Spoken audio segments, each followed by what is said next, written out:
dia, meus alunos do 7º ano, tudo bem? Tudo em paz? Então, hoje, dia 19/5 de 2020, terça-feira, nós iremos dar continuidade ao assunto que a gente está em trabalho, né? Falando lá dos espaços agrários, falando da agricultura, da pecuária. Então, nós vamos ver aqui que a agricultura ela é muito importante para a produção de alimentos, né, para atender às necessidades humanas e dos animais, né? Sem a gente ter a ração que é produzida na agricultura, os animais não iam crescer e não teria possibilidade da gente ter no nosso cardápio aquela carne deliciosa. Bom, existem 3 fatores do quadro natural que interferem assim, ó, diretamente na agricultura: o solo, o relevo e o clima. Então, veja bem, esses 3 fatores, eles são importantíssimos para a agricultura, que a agricultura possa ter uma grande produtividade. Primeiramente, o solo, todo mundo já sabe, que é a camada superficial, né, da litosfera. É formado de vários minerais, de rochas, e é lá que nós vamos colocar as nossas sementes. Existem solos que são naturalmente férteis e aqueles que é necessário que a gente faça alguma correção ou a utilização de adubos, né? Para poder a agricultura sempre produzir mais. O outro fator é o relevo. Para eu poder trabalhar numa área mais plana, é mais fácil de se trabalhar. Com o maquinário, é possível a gente utilizar. Mas quando é uma área de morro, uma área mais alta do relevo, impossibilita a utilização de maquinário. Então, vai ser uma agricultura feita, mas utilizando a força física do homem ou de animais. Nós temos várias plantações de café, lavouras de café, em forma de monocultura, um produto só, que eles utilizam esse terreno mais acidentado. Até uma certa área o trator trabalha, depois tem que ser as coisas mais manual. Um outro fator é o clima, né? O clima ele vai determinar para nós a relação da distribuição das chuvas, a umidade.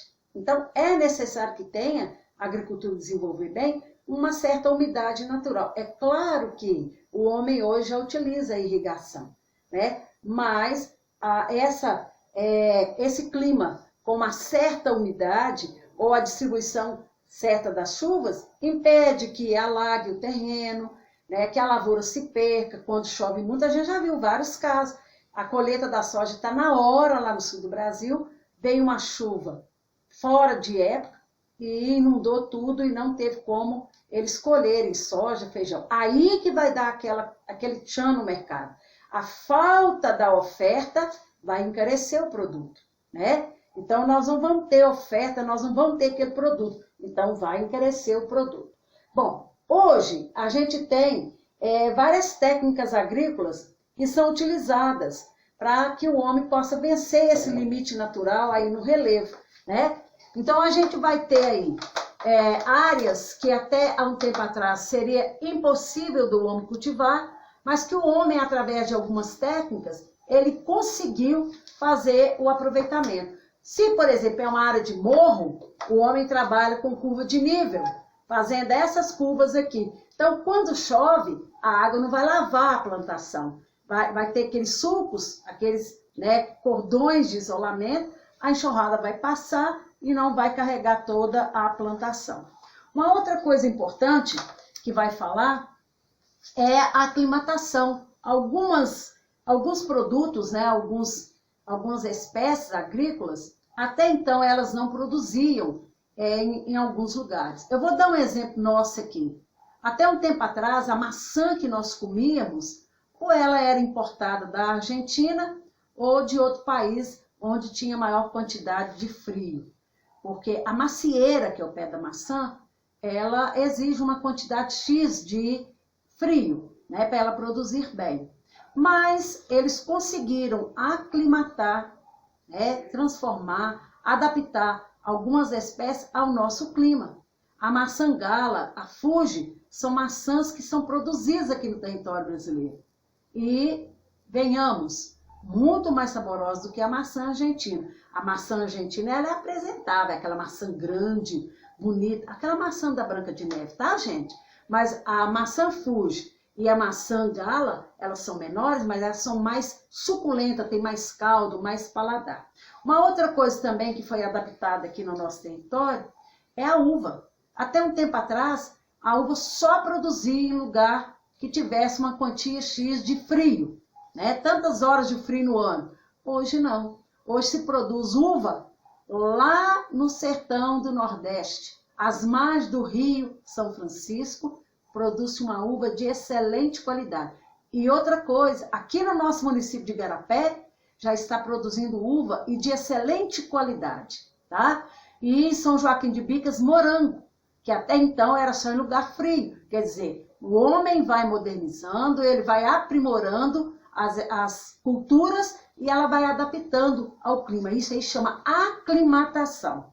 Bom, gente, a agricultura, ela modernizou. Se nós olharmos a agricultura há 12 mil anos atrás, né, a gente vai perceber que a maneira que o homem tinha de cultivar o solo era uma maneira bem rudimentares. Ele não tinha instrumento, ele não conhecia metal, ele revirava o solo com ossos, com pedra, veio até aquela idade da pedra lascada. Quando ele conseguiu aprimorar o fogo e ele começou a derreter e fazer alquimia entre os minerais e fazer o metal, veio a chamada idade dos metais.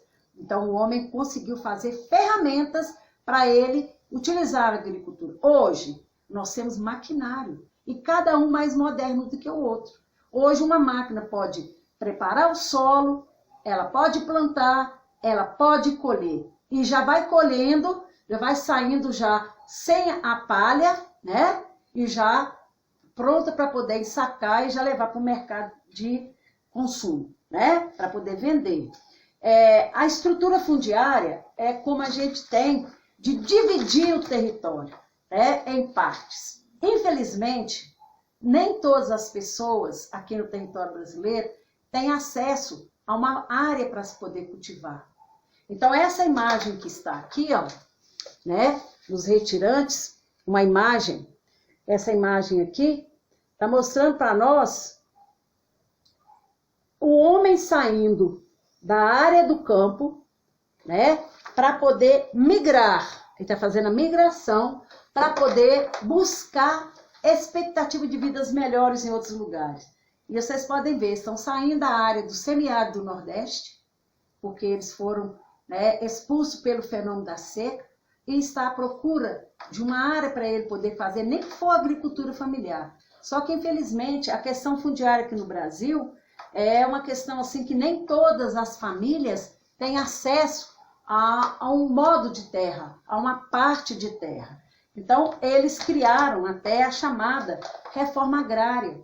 Essa reforma agrária funciona da seguinte maneira: as terras devolutas, vazias, que não têm utilidade nenhuma, ou fazendas que estão ali sem utilidade nenhuma, eles dividem entre as pessoas e faz a chamada reforma agrária.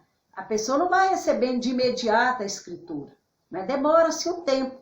Ela vai fazer daquela área que ela recebeu, aquele modo de terra, aquela parte de terra, aquele lote de terra que ela recebeu, né, produtiva.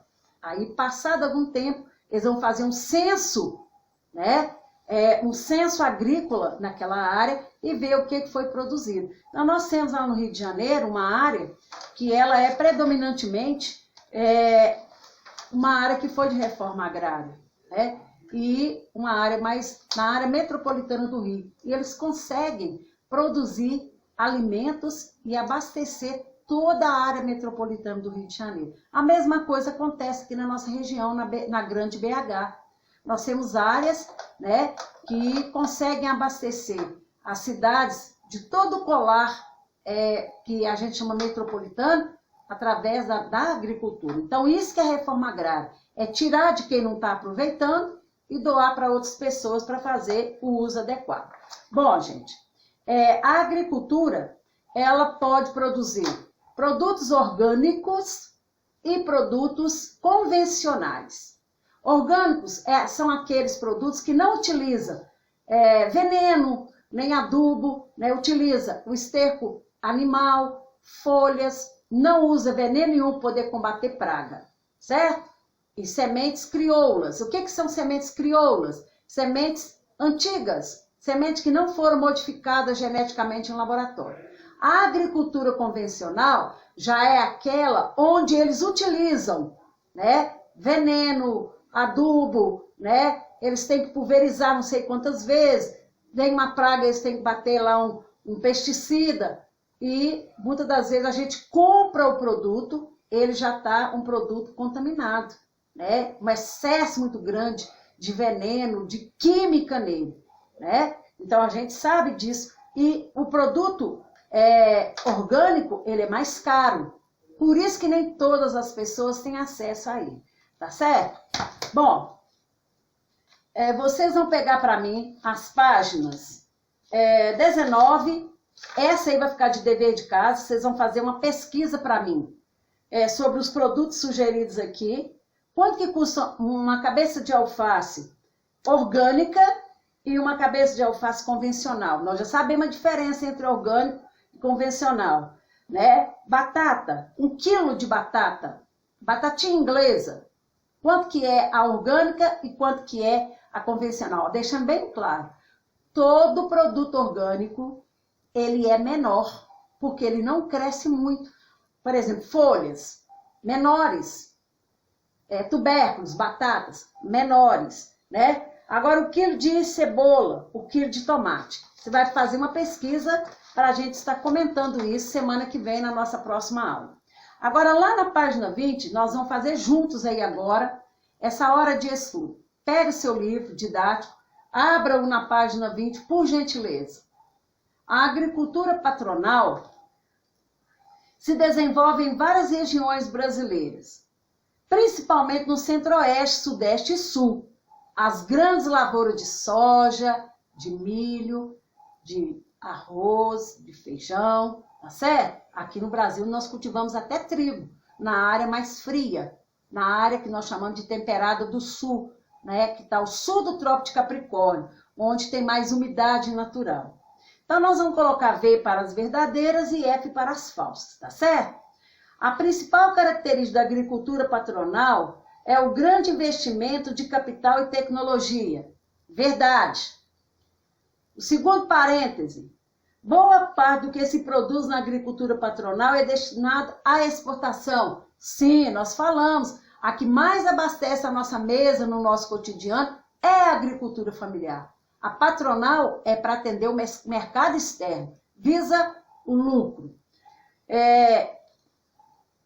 Por não estar entre os grandes produtores agrícolas do mundo, o Brasil não apresenta números expressivos na agricultura patronal. Será verdade? Não, é falso. O Brasil é um grande celeiro agrícola. O Brasil produz vários produtos agrícolas, cultivos agrícolas, e atende ao mercado externo. E a agricultura familiar atende ao mercado interno. A última aí. O uso de mão de obra é menor em decorrência da utilização de máquina. É verdade. A máquina hoje substituiu o homem. Lembra que eu falei com vocês na reunião do Zoom semana passada? Que serviço que 10 pessoas faziam, hoje 2 sozinhas. Porque tem um maquinário, certo? E cada vez mais eficiente, mais moderno. A número 2. A agropecuária é diferente do agronegócio? Justifique. Sim, a agropecuária é diferente porque se refere à agricultura e à pecuária, correto? O agronegócio explora todos da cadeia produtiva em torno da agropecuária. Então, veja bem, o agronegócio vai explorar tudo que está em torno da agropecuária. Esse é o agronegócio, né? E não joga para perder. A 3, cite 2 exemplos de como a atividade humana pode superar barreiras naturais na prática da agricultura. Então, nós vamos falar